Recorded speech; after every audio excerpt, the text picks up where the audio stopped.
Sharfi. J'ai les 4e Albatros, Canaries et Hirondelles. Donc le projet de classe tourne autour de la cuisine, des recettes. Donc nous, c'était d'établir un menu. Les élèves, tous les élèves ont fait leur propre menu qui ensuite, ils ont pris le temps d'élire le meilleur menu de leur classe. Donc on a ce menu-là en Albatros, ce menu-là en Canaries. Donc c'est le petit déjeuner équilibré, du lait chaud, un jus d'orange, une petite biscotte, une crêpe selon les goûts, surtout la crêpe.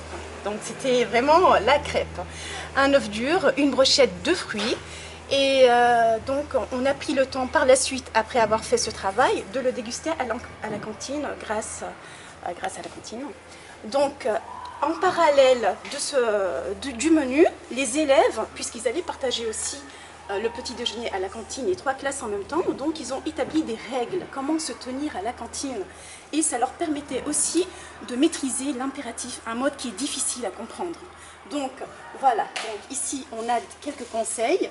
Bon, on va prendre de l'autre côté, je crois. Tu dois respecter les règles de la classe, respecte les règles, ne lance pas les assiettes. Là, c'est pour les plus perturbateurs, on va dire.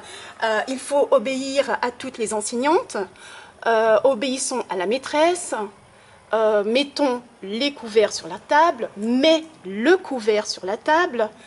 Voilà, donc ensuite, on a pris le temps de déguster, ils se sont bien amusés, ils ont essayé bien sûr de respecter ces règles à la cantine. Donc on a eu tout à fait ce menu à la cantine.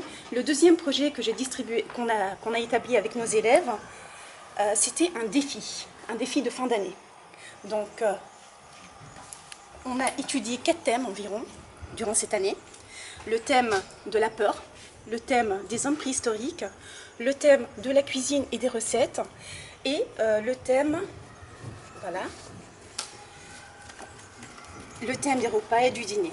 Donc le défi, c'était de faire une histoire pour les élèves les plus à l'aise, on va dire. C'était de mélanger tous les thèmes qu'on a fait au cours de l'année. Donc mon coup de cœur à moi, c'est celui-là. C'est une fabuleuse découverte. On a réussi à mélanger tous les thèmes. Donc on a eu la fête d'anniversaire.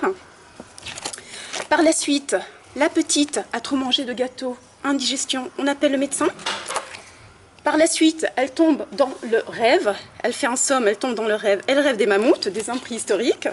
Et bon, elle vit la vie, mais vraiment avec le dialogue, etc., la vie de la petite fille préhistorique, c'est très très amusant. Et à la fin, donc, la chute, c'est maman qui la réveille, justement. Donc, elle dormait. Et voilà, donc ça, on a le mélange. Elle a réussi à trouver le fil conducteur entre les différents thèmes. Mais quand même, il y en a, même s'ils n'ont pas trouvé le fil conducteur, ils ont essayé de faire chaque chapitre séparément. La plante mystérieuse. À la fin, on va avoir Julien et la maladie. Donc, ce sont des chapitres, chaque histoire indépendante l'une de l'autre. Et ici, la cuisine, la crêpe, maman, la préparation de la tarte, etc. Ici aussi, c'est pareil. Donc ici, c'est 2 thèmes. C'est le dîner et la maladie. Donc voilà, et le mammouth, la maladie et le mammouth. Tout le monde a compris que grâce à la maladie, on pouvait rêver facilement d'un mammouth. Ça, c'est bien. Voilà, donc j'ai bien aimé ce projet aussi, parce que on a sous-estimé au début, j'ai personnellement sous-estimé au début les élèves, mais c'est eux, en fait, ils m'ont émerveillée parce que j'ai vu des histoires impressionnantes. Je les remercie énormément et je relancerai encore une fois ce défi l'année prochaine en les dirigeant beaucoup mieux et en donnant la chance à tous les élèves de faire justement le mélange des 4 thèmes avec un fil conducteur.